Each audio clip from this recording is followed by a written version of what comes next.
Hello Abhishek, how are you? Fine sir. First of all, I would like to congratulate you that this time you have secured All India rank 247 in CAPF 2023. Thank you sir. और अभिषेक बहुत ज्यादा खुश दिख रहे हो। अब sir खुशी तो होगी ना सर। खुशी तो होनी ही है। और हाँ तो जब सबसे पहले आपने नाम पढ़ा पीडीएफ में, क्या फीलिंग आई, क्या लगा सर, पहले तो सर काउंटर चेक किया, नहीं हुआ। आपको? सर पहले एडमिट कार्ड निकाला मैंने, रोल नंबर एक बार और चेक किए सर, कुछ ऊपर नीचे ना हो जाए। फिर मुझे ये था कि भाई वहां जब सर्च करूं मैं, वहां पे 2/2 आना चाहिए, क्योंकि मेरा जो था वो प्रोविजनल था, क्योंकि मेरी डिग्री हम्म। सबमिट नहीं हुई। मैंने कहा 2/2 आएगा मतलब नहीं। फिर 2/2 आया, फिर मैंने कहा हाँ ठीक है, फिर तो नहीं। तो फिर कंफर्मेशन पापा। आपने प्रोविजन से किया? हाँ, कंफर्मेशन एडमिट कार्ड से किया सर। अच्छा अच्छा, चलो बहुत अच्छा। और फिर किस सबसे पहले किसको बताया कि भाई रिजल्ट आ गया और मेरा नाम आ गया और I will be assistant commandant? Sir खाना खा के नीचे आया ही था मैं। पापा पास में हाँ। बैठे थे, शायद 7:15 बजे रिजल्ट आया था। पापा पास में बैठे थे, पापा कहीं जाने वाले थे तो कुछ बात ही कर रहे थे। फिर पापा रूम में गए, मैंने टेलीग्राम चलाया तो पीडीएफ था। फिर हम्म। 2-3 में था तो मैंने देखा हाँ चलो, हाँ यही है। फिर खोला, चेक किया, सबसे पहले पापा ही थे, पापा को ही बताया। पापा का लेवल खुशी का एक अलग ही क्या बोले हाई। पापा फिर? बस वही गले लगा दिया, वो जो होता है ना कि फादर का हक, वो शायद पहली बार ही था। तो मतलब इतनी फिर खुशी पहली बार देखी आपने? हाँ, माँ का तो फिर भी चलो, माँ को तो दे देते हैं, लेकिन फादर को हक करना वो काफी एक अलग अलग फीलिंग थी। ये इस फीलिंग का जो हर एक एस्पिरेंट जो है वो बेसब्री से इंतजार करता है, ये रियलिटी है। जी सर। और सर तो अलग खुशी उसकी कि पूरी लीनियज में सर गवर्नमेंट जॉब लेने वाला मैं अकेले फर्स्ट। अच्छा वो एक अच्छा। अलग खुशी, कोई है ही इसका नहीं मतलब अभी तक। ये ये तो और भी बड़ी बात है इसका मतलब। ये हाँ, ये सबसे बड़ी बात ये थी। घर वाले अलग खुश, ये तो अलग ही अजीब ही हो गया, अजीब गजब हो गया मतलब। तो इस चीज को कैसे सेलिब्रेट किया आप लोगों ने फिर? सर फ्रेंड्स को पता चला, फ्रेंड्स वगैरह आ गए, माला वगैरह साफा लेके, हमारे राजस्थान में सर साफा बांधते हैं, साफा लेके आ गए, माला लेके आ गए, ढोल मंगा लिए।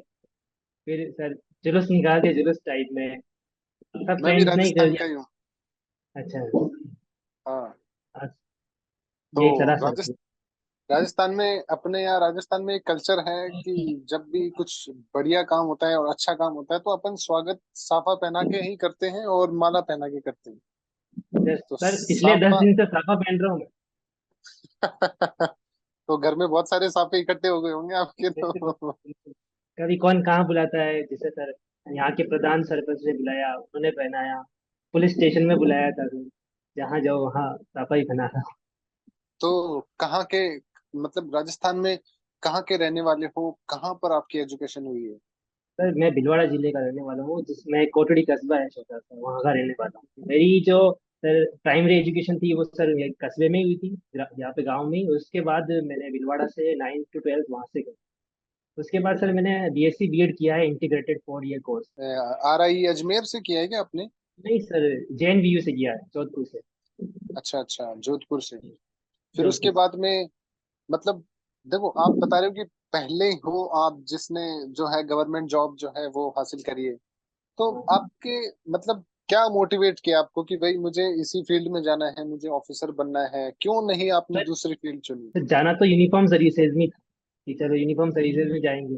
फिर इसके बारे में देखा, सीआरपीएफ का रोल देखा सर, हमारे यहाँ पे इलेक्शन के टाइम पे आई थी, उसके बारे में देखा। जब मैं जोधपुर सर पढ़ रहा था तब मैंने हम्म वहाँ सर आरटीसी जोधपुर है, यानी रिक्रूटमेंट ट्रेनिंग सेंटर है जोधपुर में, सीआरपीएफ हम्म। का। तो वहाँ से भी गुजरना हुआ कई बार, तो देखा सर वो उनका स्वैग लाइफस्टाइल। सीआरपीएफ का सर फर्स्ट रेफरेंस है मेरी। अच्छा, फर्स्ट प्रेफरेंस सीआरपीएफ है? जी सर। तो जरूर मिलेगी, देखो अभिषेक, जरूर आपको सीआरपीएफ मिलेगी। देखो, और फर्स्ट प्रेफरेंस सीआरपीएफ रखने वाले बहुत ही कम कैंडिडेट मिलेंगे आपको। और मैंने काफी लोगों का इंटरव्यू किया है, लेकिन आप ही हो जो बता रहे हो कि मैंने फर्स्ट प्रेफरेंस सीआरपीएफ रखी, नहीं तो नॉर्मली कैंडिडेट्स जो हैं they put CISF their first preference. Sir my CI sir is my last preference. इसका मतलब एकदम उल्टा, मतलब आप जो बोल रहे हो स्वैग वाली लाइफस्टाइल चाहिए, वो मतलब आप लेके ही रहोगे पूरा सीआरपीएफ से। सीआरपीएफ से। फिर सर और पढ़ा है इसके बारे में, तो सीआरपीएफ वो सर होता है ना कि लव एट फर्स्ट साइट, वो सीआरपीएफ से हो गया। अच्छा अच्छा। तो मतलब एकदम मतलब डेडिकेशन और जुनून के साथ डेडिकेट। में जो है आपने तैयारी करी है। तो वो जो चेहरे पे खुशी है वो अलग ही दिख रही है आपकी। और मैं सही बता रहा हूँ, मुझे इंटरव्यू लेके आपसे बातचीत करके बहुत खुशी हो रही है कि आप इतने खुश हो, और आपकी मेहनत जो है लास्ट में रंग लेके आई है। बहुत बहुत बढ़िया, और बहुत बधाई मेरी तरफ से। Thank you sir. तो अभिषेक, कौन सा अटेम्प्ट था आपका? सर ऐसा देखा सर, 2022 में दिया था मैंने, अगस्त में था तो वो दिया था। लेकिन मेरी मतलब फाइनल ईयर के एग्जाम हुए नहीं थे। सितंबर में मेरे फाइनल ईयर के एग्जाम थे, फोर्थ ईयर के हम्म। फाइनल ईयर के। तो वो उस टाइम दिया था, ऐसे पढ़ के दिया थोड़ा बहुत, तो उसमें तो ज़्यादा कुछ हुआ नहीं। लेकिन फिर उसके बाद जब हुआ, वो एग्जाम से फ्री हुआ, कॉलेज का फाइनल ईयर से फ्री हुआ, स्टार्ट वापस फुल फ्लेजेड तैयारी स्टार्ट कर दी। और उसके बाद ये वाला अटेम्प्ट दिया था सर। ऐसे देखा जाए तो सीरियस फर्स्ट अटेम्प्ट 2023 का ही था, जब इसका 20 मतलब ईयर्स आपका का एक था तरह सर। से फर्स्ट सर अटेम्प्ट में 20 क्लियर साल कर का था। दिया। 20 साल का था तब पहला दिया था 2022 में। 21 का था तब दूसरा दिया था 2023 में। और आप, मेरे को लगता है 23 साल तक तो आप असिस्टेंट कमांडेंट बन जाओगे किसी फोर्स में। Yes sir. इससे इससे पता चलता है अभिषेक कि आपने सच में कितनी मेहनत करी होगी, कि आपने फर्स्ट अटेम्प्ट में ही, कॉलेज पास आउट होते ही आपने फर्स्ट अटेम्प्ट में अपना एग्जाम क्लियर कर लिया, और now you will be an assistant commandant in, I hope you you would get CRPF only. एक चीज मेरे मन में आ रही है, पूछना चाहता हूँ मैं आपसे। जी सर। जैसे कि देखो, मैं भी राजस्थान का रहने वाले हूँ, तो मैं शेखावाटी का रहने वाला हूँ। तो और भीलवाड़ा, जहां तक मैं जानता हूँ, भीलवाड़ा डिस्ट्रिक्ट जो है वो एक तरह से ट्राइबल इलाके में आता है अपना, जो सर ट्राइबल पे माइंस। ही नाम है सर। हाँ, यस सर, तो यस। हाँ। ट्राइबल इलाके में आता है, और माइंस एंड मिनरल्स का बिजनेस जो है वहां पर बहुत ज्यादा है। तो आई यस होप सर। कि आपके फादर भी इसी बिजनेस में कहीं ना कहीं इन्वॉल्व होंगे। नहीं सर, पापा रिपोर्टर है सर। रिपोर्टर हैं, तो प्रेस फिर मैं जर्नलिस्ट। मैं मैं ये जानना चाहता हूँ कि जहां पर आपने पढ़ाई करी है, तो वो हिंदी मीडियम था कि इंग्लिश मीडियम था? Sir English medium. English medium था। हाँ। तो आपको वैसे तो पर इंग्लिश में तो कोई दिक्कत नहीं आई होगी फिर? हाँ, इंग्लिश मीडियम था, लेकिन सर वो इंग्लिश बस मीडियम था केवल। ऐसा देखा जाए तो वो अच्छा, पढ़ना वो मतलब सब हिंदी में ही था। तो फिर आपने अपनी इंग्लिश पे स्ट्रेंथ कैसे करी? क्योंकि मैंने देखा है कि राजस्थान में ज्यादातर एस्पिरेंट्स, जो कि ज्यादातर बच्चे जो पढ़ाई करते हैं, वो मोस्टली हिंदी मीडियम से करते हैं। आज भी यहाँ पर राजस्थान में कल्चर हिंदी मीडियम का ही है। तो किस तरह से आपने अपनी इंग्लिश को सुधारा फिर? कैसे तैयारी शुरू करी कि आपको लगा नहीं कि यार मेरी इंग्लिश थोड़ी सी वीक है, तो मैं कैसे करूंगा, क्या करूंगा? जी सर, वीक थी सर, उसके ऊपर काफी प्रैक्टिस करी थी। मतलब वो तो था ही कि सर फर्स्ट सेकंड ईयर से ही था कि इसी एग्जाम की तैयारी करनी है, तो पहले सबसे पहले इंग्लिश के ऊपर ही जोर दिया कि पेपर 2 इंग्लिश में ही देना है। तो पहले इसके ऊपर पकड़ बनाओ कि कैसे ना कैसे करके इंग्लिश को सुधारो। तो उसके लिए काफी सर क्वेश्चन, मतलब पार्ट ऑफ स्पीच की प्रैक्टिस करी सबसे पहले, तो सर वही किया पार्ट ऑफ स्पीच पहले। सर वो तो सीख लो, फिर आगे होगा। फिर कुछ पॉडकास्ट देखे तो थोड़ी उससे इंग्लिश इंप्रूव हुई, जिसका मदद मेरे को सर इंटरव्यू में मिला। और हम्म। इंटरव्यू में सर मेरी मेन मदद जो थी वो मैं जो मैंने बीएड करी, उसमें मैंने उस टाइम इंटर्नशिप करी थी। तो उस टाइम हम्म। जो मैं पढ़ाने जाता था स्कूल में, हमको जाना पड़ता था पढ़ाने गवर्नमेंट स्कूल में। तो वहाँ हम्म। जो स्ट्रेंथ थी 80 90 100 बच्चों की, उनके सामने बोलना, तो उसने मेरे इंटरव्यू के डर को ही खोल दिया। अच्छा कि अच्छा। कॉन्फिडेंस वहाँ आ गया था कि भाई मैं इतने लोगों के सामने बोल सकता हूँ। पहले ऐसा ही था, पहले स्कूल में जाते थे, अब ना इंग्लिश प्रॉपर आती थी कि इंग्लिश का क्या करे यार, इंग्लिश तो आती नहीं, इंग्लिश का क्या करे। वो उसमें अलग ही था, बस नाम था इंग्लिश मीडियम था, और सीबीएसई एफिलेटेड थी। बस चलता वही था, हिंदी में ही बात करें सर को। इसको काफी सुधारा मैंने, और काफी प्रैक्टिस करी उसके ऊपर, देखो, ये तो इम्प्रूव किया बहुत ही मेहनत करी आपने, क्योंकि जो राजस्थान में जिस हिसाब से स्कूल में पढ़ाई होती है, वो मैं उससे मैं खुद वाकिफ हूँ। तो मैं इसीलिए मैंने सबसे पहले सवाल ही आपसे इंग्लिश का ही पूछा, क्योंकि मैं खुद जानता हूँ यहाँ पे कि क्या है इधर। और आपने सच में बहुत मेहनत करी अपनी इंग्लिश को इम्प्रूव करने के लिए। We are very proud of you. और अभिषेक, सच में आप डिजर्विंग कैंडिडेट हो, मैं कहूँ सही बात बताऊं तो।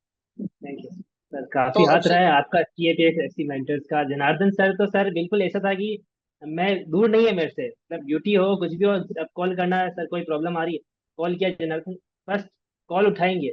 मैं कह रहा हूँ सर, मेरा इंटरव्यू था और मैं मतलब थोड़ा सा अंडर कॉन्फिडेंट था वो सर, मैं जनार्दन सिंह को ही बोला था बात कि मैं, सर क्या होगा, क्या पूछेंगे क्या होगा। तो मैं जब कैब कैब से, जब जिस फ्लाइट पे मैं था उस कैब से मैं जब यूपीएससी भवन जा रहा था, तब सर का कॉल आया। वो भी सर का ही कॉल आया, सर ने कहा कि सर कैसा है, क्या चल रहा है, कहाँ जा रहा है, निकल गया नहीं निकला? मैंने कहा सर मैं निकल चुका हूँ और अब मैं पहुंचने वाला हूँ। तो कैसा लग रहा है सर? मैंने कहा सर थोड़ा डर लग रहा है सर, फर्स्ट टाइम दे रहे हैं ऐसा इंटरव्यू, वो भी डायरेक्ट यूपीएससी में। उन्होंने कहा सर डर लग रहा है थोड़ा, तो उन्होंने कहा डर मत। 10 मिनट उन्होंने बात करी, उसमें उन्होंने सारा खोल दिया मुझे कि मस्त रहे आराम हम्म से। अपन ने वो सीट जो है वो अपन ने कमाई, अपन को कोई ऐसे उधार नहीं दे रहा है। हम्म। तूने मेहनत करी, तू वहाँ जा रहा है, तू उनसे बात कर। ऐसा थोड़ा ही कि वो तेरे से बात नहीं करेंगे, वो अच्छे से बात करेंगे, उनसे बात कर। कॉन्फिडेंस रख अपने अंदर। अपन को ऐसे नहीं कि रास्ते चलते तेरे को उठा के बुला लिया होगा, ले आजा अभिषेक बैठ जा यहाँ पे। ऐसा नहीं किया उन्होंने। तूने वो मेहनत करी है, तू वहां तक पहुंचा है, तू उसको कर लेगा अच्छे से दे। सच में अभिषेक, जो कॉन्फिडेंस की आप बात कर रहे हो ना, वो कॉन्फिडेंस सच में आपको देख के आपकी बातों में साफ साफ झलक रहा है। वो बहुत ज्यादा कॉन्फिडेंस दिख रहा है आपको। ये और ये हर एक कैंडिडेट में होना चाहिए जो तैयारी कर रहा है। डिमोटिवेट बिल्कुल नहीं होना, डरना बिल्कुल नहीं है। मेहनत अपनी है। रिजल्ट जो भी हो वो अपने हाथ में नहीं है।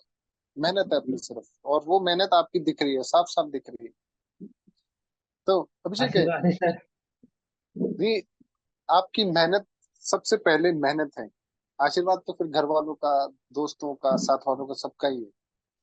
तो अभिषेक है, मैं ये पूछना चाहूंगा कि जैसे कि आपने पिछली बार अटेम्प्ट दिया, जी तो इस बार जब आपने अटेम्प्ट किए तो मतलब कितने मार्क्स आप सोच रहे हो कि भाई मेरे इतने मार्क्स आ जाएंगे? और क्या आपको सच में लग रहा था ये पेपर देके कि यार इस बार मेरा सच में हो जाएगा और मैं मेरिट लिस्ट में भी आ जाऊंगा? सर, इतना था कि सर रिटर्न तो क्लियर हो जाएगा सर, इंटरव्यू तक का मतलब कि इंटरव्यू में होगा नहीं होगा फाइनल मेरिट लिस्ट का, वो थोड़ा था कि कैसे चलेगा। तो सर पहले पेपर जब फर्स्ट अटेम्प्ट दिया था सर, मेरे सर 112 नंबर। हम्म। जब मार्कशीट देखी थी मैंने तो 112 नंबर थे। तो मेरा यही टारगेट था कि कैसे ना कैसे करके पेपर वन में 150 प्लस लाना है। हम्म। ठीक है, तो फोकस मेन मेरा पेपर वन पे था, तो मैं उसके ऊपर काफी मेहनत करी। और मैंने जब दो तीन आंसर की से मैच किया, अभी तक मार्कशीट आई नहीं है सर इस साल की, तो मैंने अभी मैच किया तो मेरे इसमें 160 प्लस मार्क्स आ रहे हैं पेपर वन में। तो बहुत बहुत अच्छी बात है। ये तो आपने 112 से सीधे 160 तक की छलांग लगाई। ये साल ये इम्प्रूवमेंट रहा है जो जिसने मेरे को फाइनल मेरिट लिस्ट में अंदर डाल दिया, ये इम्प्रूवमेंट। तो फिर और कितने क्वेश्चन अटेम्प्ट किए थे फिर आपने इस बार के पेपर में? सर मैंने 105। 105 क्वेश्चन अटेम्प्ट किए, उसमें भी 160 नंबर लेके आए, तो मतलब एक्यूरेसी भी आपकी बहुत अच्छी है। एक्यूरेसी अच्छी थी। जब मैं टेस्ट सीरीज देता था सीएपीएफ वैसी मेंटर्स की, तो सर काफी अच्छी एक्यूरेसी आती थी। और उनमें भी मेरे ऐसे नंबर आते थे 140, 145, 150, जब फुल लेंथ लगा देता हूँ। अच्छा अच्छा। और फिर काफी मदद मिली सर टेस्ट सीरीज से। और पेपर टू में कितने मार्क्स आते थे आपके टेस्ट सीरीज में फिर? पेपर टू सर थोड़ा एवरेज ही था सर, 70, 80, 70, 80 ऐसे चलते। तो मुझे बताओ अभिषेक, आप टेस्ट सीरीज की बात होगी है तो मैं पूछता हूँ कि सीएपीएफ एसी मेंटर्स का क्या योगदान था आपकी सफलता में? कितना हेल्प किया, कितना कंट्रीब्यूशन किया सीएपीएफ एसी मेंटर ने? सर काफी कंट्रीब्यूशन किया सर, मैं बता रहा हूँ पेपर वन में तो किया ही है। वो उनको लगाने से जो कॉन्फिडेंस आया है, जो मैंने क्वेश्चंस लगाए पेपर वन के, उसके अलावा जो पीवाईक्यूज जो ऐप पे डले हुए थे, जो अपना ऐप है सर, ये अपना ही है सर, अपना ही प्लेटफॉर्म है, तो मैं अपना ही कहूंगा उसको।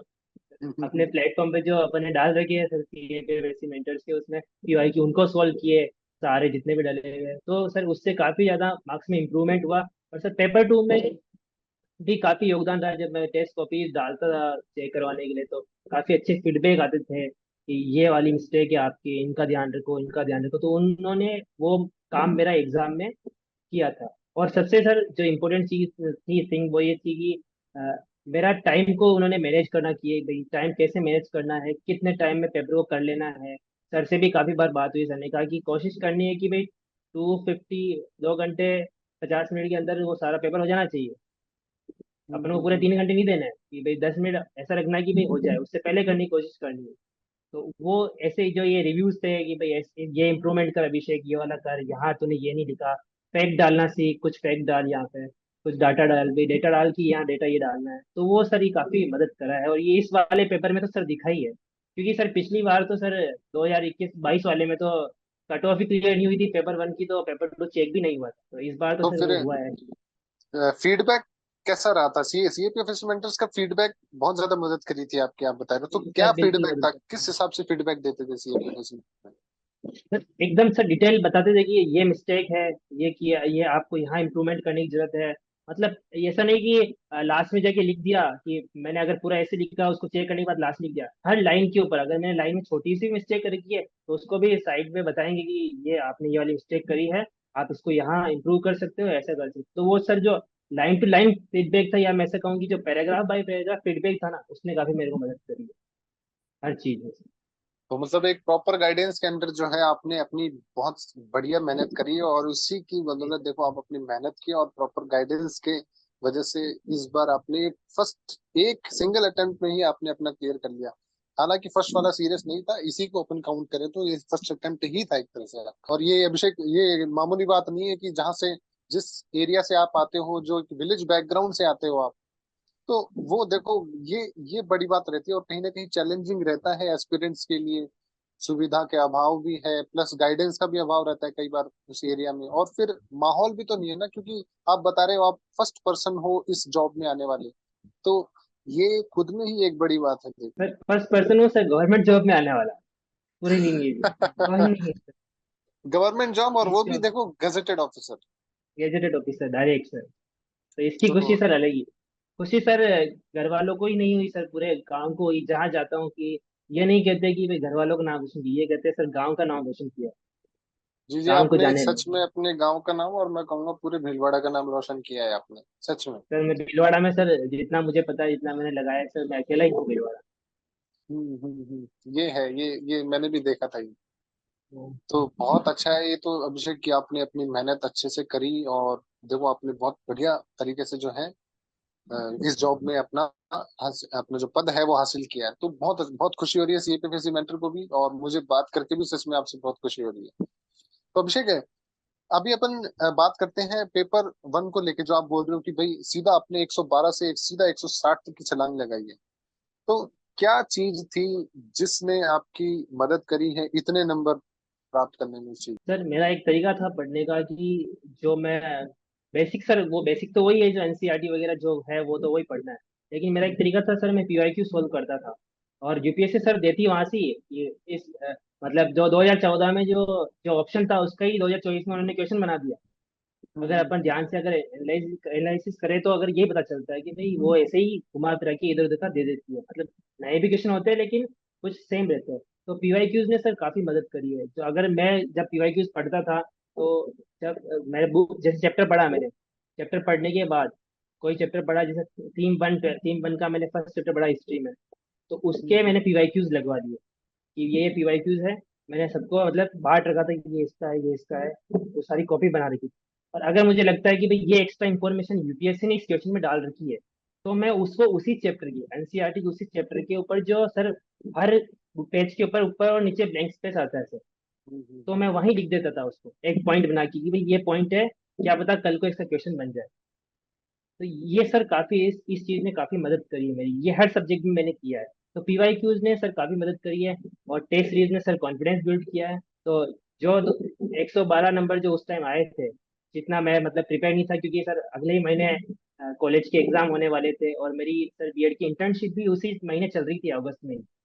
तो वो उस टाइम जो मैं टाइम नहीं दे पाया था वो मैंने इस साल दिया, और उसको मैं इतना आगे लेके गया। और सर सबसे ज्यादा जो मिली है मेरे को, वो जो मेरा जो स्ट्रॉन्ग सब्जेक्ट थे सर, जैसे हूँ तो सर मैं साइंस बैकग्राउंड से, लेकिन अगर देखा जाए तो मेरी हिस्ट्री काफी अच्छी थी। तो इस बार सर जो क्वेश्चंस आए थे, 19 क्वेश्चन आए थे, काफी लोगों ने बोला sir out of box question थे हिस्ट्री के, एंशियंट इन्होंने ज्यादा दे दिए, 16 क्वेश्चन दे दिए, लेकिन मेरे को नहीं लगा कि कोई मेरे लिए आउट ऑफ बॉक्स था। मैंने सर उन 16 में से मैंने सर 13 राइट किए एंशियंट के। ओ, बहुत बहुत बढ़िया तब तो। सर उसका ये था कि हिस्ट्री काफी बार पढ़ी थी, और मैंने सर लूसेंट से भी पढ़ी थी। सर लूसेंट कहते हैं कि मदद नहीं मिलती, लेकिन सर लूसेंट के जो शायद मुश्किल से 40 पेज होंगे, स्टार्टिंग में लूसेंट जीके की 40 पेज की, अगर वो वाले पढ़ ले हुए तो सर वो भी काफी मदद करता है। अगर मैं सजेस्ट करता हूँ तो सर लूसेंट की भी वो 40 पेज पढ़ लेने चाहिए थीम के साथ में। तो उन्होंने भी काफी मेरी मदद करी, और सर वहां से भी क्वेश्चन देखने को मिले। तो ये सर ये रहा था हर सब्जेक्ट में सर ऐसा ही हुआ।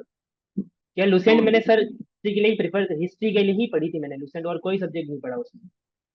तो बाकी सब्जेक्ट्स के लिए लूसेंट नहीं पढ़ी, सिर्फ और सिर्फ आपने नहीं एनसीईआरटी पे हिस्ट्री ही के फोकस किया मेनली। लिए एनसीईआरटी, और सर कुछ स्टैंडर्ड्स बुक्स है, जैसे सर स्पेक्ट्रम पढ़ी थी।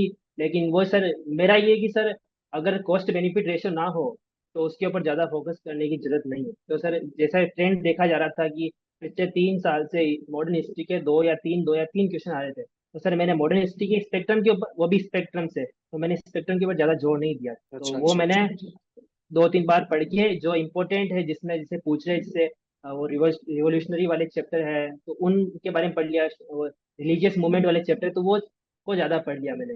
बाकी मैंने इतना जोर नहीं दिया कि मैं स्पेक्ट्रम को लेके बैठूं, वो 600-900 पेज की किताब है सर, उसको पढूं मैं और उसके ऊपर दे रहा हूँ, तो सर उसका कॉस्ट बेनिफिट रेशियो ज्यादा नहीं था। इससे अच्छा तो सर मैं उन सब्जेक्ट की प्रैक्टिस और करूँ जो मेरे पहले से ही स्ट्रांग है, तो उनमें मैं 2 क्वेश्चन बढ़ा सकूंगा, कि वहां मैं 2 क्वेश्चन राइट करूंगा और मेरा टाइम भी कम कंज्यूम होगा, कि मेरा ही पहले से ही ये सब्जेक्ट अच्छा है, तो थोड़ा और मेहनत करता हूँ तो मैं इसके 2 क्वेश्चन और राइट करूंगा। जो मेरे साथ हुआ है सर, जो मैंने स्पेक्ट्रम को टाइम ना देते हुए लुसेंट के जो 40 पेज पढ़े हैं, वो सर उसने काफी मेरी मदद करी, और इसी की वजह से तो हिस्ट्री के अच्छे क्वेश्चन सॉल्व हुए मेरे। और वही सर वही रहा है फायदा, कि जहाँ लोगों को लग रहा था, बहुत सारे से पूछा था मैंने, उन्होंने बोला कि आउट ऑफ बॉक्स आ गई हिस्ट्री, तो पता नहीं कैसे दे दिया। क्वेश्चन भी काफी बड़े बड़े थे, 6-6 ऑप्शन थे सर, ऐसे क्वेश्चन भी थे जिनमें 6-6 ऑप्शन थे। अगर आप जी पेपर देखा तो उसमें मैंने तो 6-6 ऑप्शन थे, तो वो बच्चे कह रहे थे कि ये तो बाहर से यार, इसको कैसे पढ़े वो होता है ना सर, कि एक क्वेश्चन, बड़ा क्वेश्चन देख लेते हैं तो ये लगता है यार ये तो नहीं होगा, वो देखते ही एक ख्याल आता है कि यार ये तो बड़ा है, इसमें तो यार ये तो शायद ही पढ़ा होगा, पढ़े ही नहीं इससे, लेकिन वो बहुत इजी क्वेश्चन लगे मेरे को और मैंने काफी अच्छे से किए। तो जो सब्जेक्ट, मतलब ये सब्जेक्ट काफी अच्छा रहा मेरा, कि मैंने इनके ऊपर ज्यादा जोर दिया बजाय उनके जिनका कॉस्ट बेनिफिट रेशियो नहीं है। हम्म। तो मैंने सर ये मेरा जो मैंने एनालिसिस किया था, जो पिछली गलती करी थी, तो मैंने सर 2 महीने तो यही करने में लगाया था कि मेरे 112 नंबर आए तो मेरे को इसको 150 प्लस कैसे ले जाना है। मेरा टारगेट हमेशा से, मतलब उस एक मार्कशीट के बाद जो देखी थी मैंने 2022 उसके बाद, मेरा यही था कि इसको 150 प्लस ले जाना ही ले जाना है।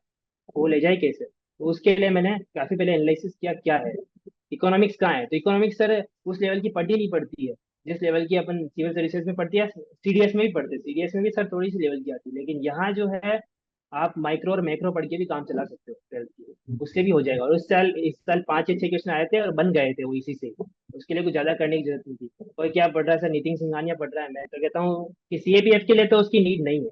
आप नोट्स तो आपके पास कोई छोटे तो वो आप पढ़ सकते हो, बाकी माइक्रो और मैक्रो इकोनॉमिक्स की बुक जो है 12th क्लास की, वो काफी है। और कुछ जो टॉपिक होते हैं सर, जैसे कि जो इम्पोर्टेंट हमेशा से रहे, जैसे 5 ईयर प्लान्स हुए, ये हुए, तो ये तो वैसे ही सर पढ़ने ही है।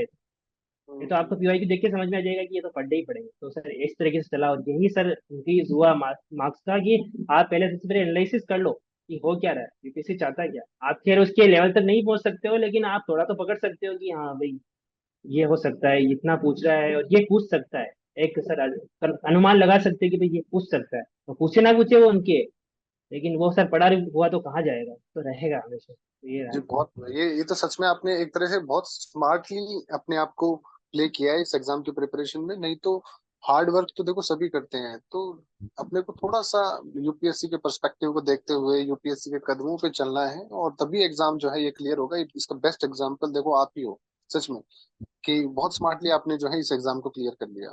तो पेपर वन की स्ट्रेटेजी बहुत शानदार थी आपकी, अभिषेक। तो मैं बात करूंगा पेपर टू की। तो जैसा कि आप बता रहे थे कि आपने बहुत मेहनत करी थी इंग्लिश में, तो किस तरह से आपने जो है एसे राइटिंग, रिपोर्ट और आर्गुमेंट को हैंडल किया? क्योंकि वो प्योरली आर्गुमेंट और रिपोर्ट देखो purely we have to write in English, and if I talk about comprehension and precis writing also, then sometimes it is found that the passage is also very difficult to understand. So कैसे आपने उस चीज को address किया फिर? Sir वो paper two की strategy sir यही रहेगी सर। पहले तो मैंने पेपर का देखा कि भाई कैसे क्या क्वेश्चन क्या है, तो पीवाई क्यूज उसके लिए भी मैंने किए थे कि पीवाई क्यूज देखते हैं। लेकिन सर मैं भी यही कहता हूँ कि भाई पीवाई क्यूज आप प्रैक्टिस करते हो तो सर आर्ग्यूमेंट और रिपोर्ट रिपोर्ट तो करंट से आ जाएगी। जैसे वो तो ऑब्वियसली वो करंट से ही आएगा, आर्ग्यूमेंट आ रही है तो वो करंट में ही चल रहा होगा पिछले 2 साल में। लेकिन सर ऐसे करंट में आने के चांसेस इतने नहीं हो सकते जितना मैंने अगर देखा है। अगर मैं पहले वाले ऐसे सॉल्व करूंगा, जैसे पीवाई क्यूज वाले ऐसे, तो उसमें से कुछ ऐसे होंगे जो करंट के थे, तो मैं उनको तो इग्नोर कर देता कि भाई ये तो यार उस साल करंट में रहा है तो इसको मैं क्या करूं। लेकिन जो ऐसे थे कि भाई चल रहा है, जो आगे भी आ सकता है, जैसे वॉर के ऊपर आया आया हुआ है, वुमेन इन फोर्सेज के ऊपर, वुमेन इन यूनिफॉर्म वगैरह, वो सारे मैंने उसकी प्रैक्टिस करी थी। उसके अलावा सर मैं ये करता था कि पेपर टू के लिए मैं रीजन आइज की मैगजीन को फॉलो करता था। तो मैं उसमें से उसको पढ़ लेता था, और उसमें से मैं कोई टॉपिक होता था जो उसमें चल रहा है, तो उस टॉपिक वो विद इन आईएएस की मैगजीन के फ्रंट पेज पे उन्होंने दे रखे होते थे, उन्होंने टॉपिक्स डाल रखे होते थे कि ये टॉपिक है, ये इस पेज पे मिलेगा। तो उस टॉपिक की हेडिंग को ही मैं क्वेश्चन बना लेता था और उसकी ही प्रैक्टिस कर लेता था। जब उसका कंटेंट इकट्ठा करके कि मैंने इसके बारे में पढ़ लिया है और मैं उसके बारे में प्रैक्टिस करने लग जाता हूँ। तो ये सर प्रैक्टिस करी है। और आज बताऊँ तो सर नवंबर दिसंबर से स्टार्ट किया है मैंने पेपर टू, उससे पहले फोकस मेरा पेपर वन पे ही था। क्योंकि पिछली बार मार्क्स काफी ज्यादा कम आए थे, 112 ही आए, तो उसके लिए मैंने पेपर वन पे पहले कहा कि पेपर वन को अच्छा कर लेते हैं, इसमें 150 प्लस लाने की एक बार थोड़ा सा कॉन्फिडेंस आ जाए कि हाँ इस बार तो मैं 150 प्लस ला सकता हूँ। तो वो आ जाए उसके बाद मैं पेपर टू लाता हूँ। तो मैंने नवंबर या दिसंबर से स्टार्ट किया था उसको, और फिर मैंने टेस्ट सीरीज दी, तो उससे काफी बेनिफिट रहा। और ये भी आर्ग्यूमेंट और रिपोर्ट में मैंने यही किया कि क्वेश्चन आता था कोई, जैसे लग रहा है कोई क्वेश्चन है न्यूज में कि यूसीसी है, यूसीसी पे पूछा हुआ भी है सर क्वेश्चन, सीएपीएफ में, तो मैंने कहा यूसीसी है तो इसको पढ़ लेते हैं।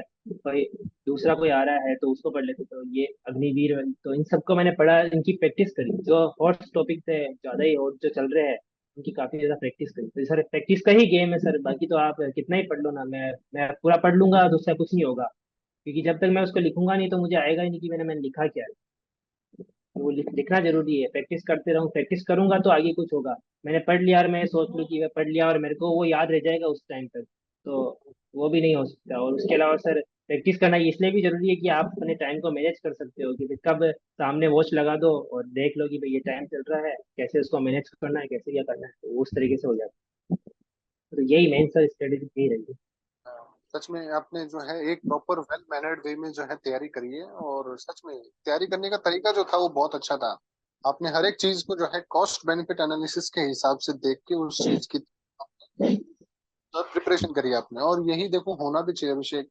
क्योंकि ऐसे ही रैंडमली पढ़ने से मुझे नहीं लगता कुछ काम चलेगा। क्योंकि सब पढ़ तो सभी रहे हैं, तो हम कुछ ऐसा अलग करना है जिससे कि सिलेक्शन हो, ना कि है। हम उस चल में चलते रहे। तो बहुत अच्छा था ये तो संदीप, अभिषेक की आपने जो है एक जो अपने वीक पॉइंट्स थे उनके ऊपर काम करते हुए आपने इस जर्नी को कंप्लीट किया है। तो बहुत बहुत आपको फिर से मैं बोलूंगा, आपको शुभकामनाएं। और अब थैंक देखो आप यू होने वाले हो 1 1.5 साल में, और आई होप कि आपको सीआरपीएफ ही मिले, क्योंकि जो आप बोल रहे थे फर्स्ट में स्वैग वाली लाइफ चाहिए, वो तो देखो सीआरपीएफ सर। ने। वो है ना सर, वो लव एट फर्स्ट साइट मैंने बताया ना सर, तो सीआरपीएफ ये तो वो मिल जाए तो काफी अच्छा है। बहुत बहुत अच्छा। अब तो देखो आप आसपास के पूरे आपके आसपास के इलाके में अकेले आप ही हो जो कि एक गजेटेड ऑफिसर फौज में। ये अभिषेक बहुत जी। अच्छा लगा आपसे बात करके, और मुझे लगता है कि आपको सुन के है ना काफी सारे एस्पिरेंट्स को मोटिवेशन मिलेगा कि यार जब देखो किसी अलग बैकग्राउंड से आने वाले, बैकग्राउंड मैटर नहीं करता, आपकी मेहनत मैटर करती है, आपका स्मार्ट वर्क मैटर करता है। ये आप एक बेस्ट एग्जांपल हो इस चीज की। थैंक यू तो सर। आप एक कंक्लूडिंग नोट मैं आपसे चाहूंगा कि आप कैंडिडेट्स को क्या राय देना चाहोगे इस टाइम, लास्ट टाइम पे। सर वही है कि अभी तो सर 15 दिन बच रहे हैं एग्जाम में, तो वही रिवीजन करते रहो और कुछ नया मत पढ़ो, कि रिवीजन ही चलने दो। जो जो आपने पढ़ा है उसके ऊपर रखो, कॉन्फिडेंस रखो कि हाँ मैंने पढ़ा है और मैं जाके एग्जाम दूंगा और मैं मेरा 100% दूंगा। कुछ भी करो सर 100% दो।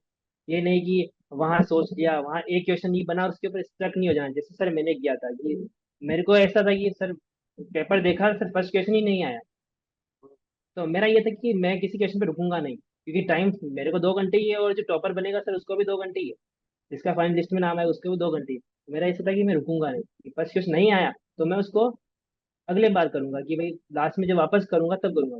तो पहले फर्स्ट नहीं आया तो मैंने छोड़ दिया, सेकंड भी नहीं आया तो अभी मैंने उसको छोड़ दिया, तो उससे मैं डिमोटिवेट नहीं हुआ कि ठीक है 125 क्वेश्चन में से शुरू के 2 क्वेश्चन नहीं आ रहे तो क्या 123 भी नहीं आएंगे, तो ऐसा तो होगा नहीं, अपन पढ़ के आए, अपना कॉन्फिडेंस है।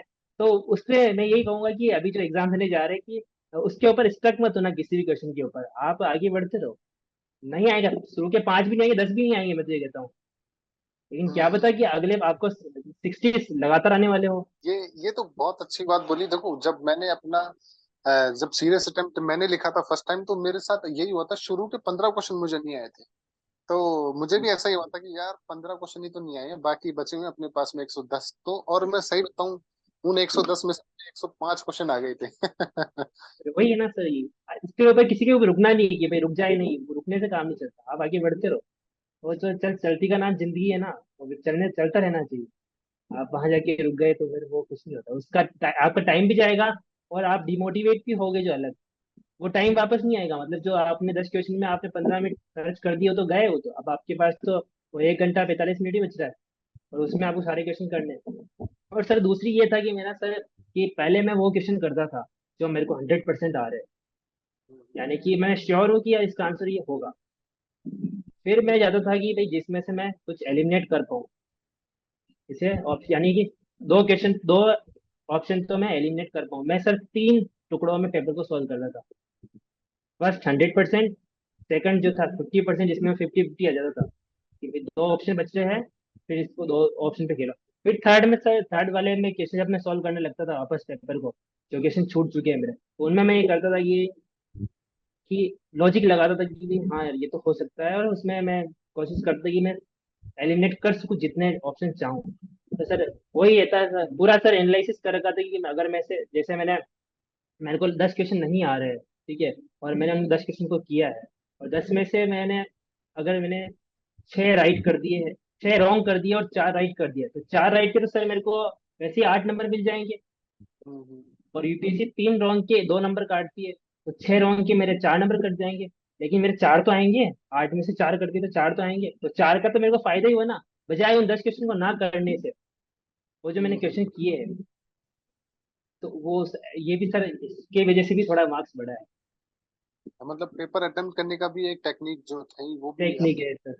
वो जी। बहुत, और कैंडिडेट्स को मुझे लगता है काफी कुछ सीखने को भी मिला होगा इस कॉन्वर्सेशन को सुनने के बाद में, कि टेक्निक भी है, पढ़ाई की भी टेक्निक है, पेपर अटेम्प्ट माइंड, सब कुछ जो है एकदम एकदम राइट डायरेक्शन में होना चाहिए। तो ये जी sir.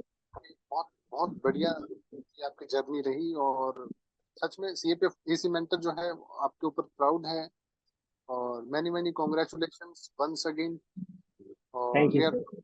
And thank you very much for joining us. Thank you sir. Thank you.